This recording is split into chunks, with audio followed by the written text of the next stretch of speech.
La Regione Veneto è la prima in Italia ad adottare il modello gestionale e autorizzativo per il follow-up del neonato a rischio, che ha l'obiettivo della comunità di cura dopo la dimissione per accompagnare lo sviluppo del bambino. Un primato che ha il sapore della vittoria anche per le associazioni che da sempre accompagnano i genitori di neonati nati pretermine, come l'Associazione Pulcino di Padova. Noi siamo molto orgogliosi di questo, perché assieme al gruppo della SIN Veneto, Società Italiana di Neonatologia, sono riusciti a realizzare un progetto di follow-up che possa diventare un protocollo e che possa dar seguito a un'iterazione in tutte le altre regioni. Quindi siamo estremamente contenti di sapere che potremo essere veramente la regione pilota.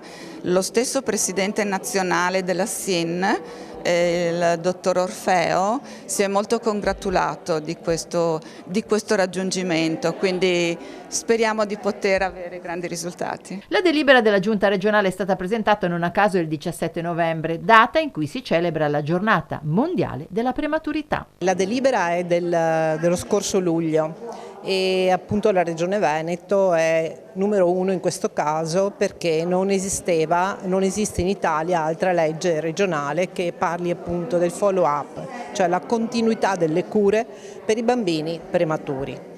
E la pandemia da Covid-19 ci ha drammaticamente detto che i servizi territoriali sono fondamentali e in questa linea proprio l'assistenza ai bambini prematuri e alle loro famiglie è assolutamente in questa linea.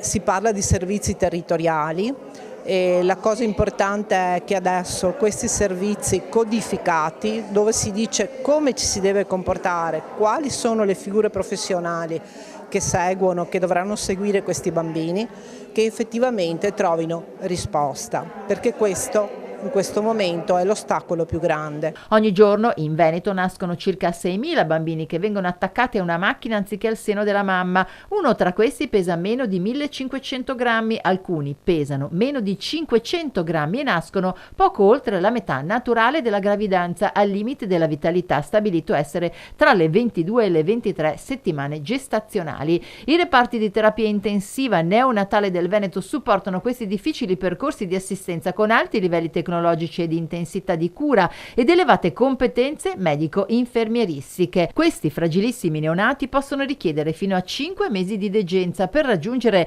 la completa autonomia nutrizionale e maturità propria del neonato a termine. A volte richiedono il proseguo delle cure a domicilio e un programma individualizzato di follow-up neuroevolutivo, ma anche respiratorio e nutrizionale.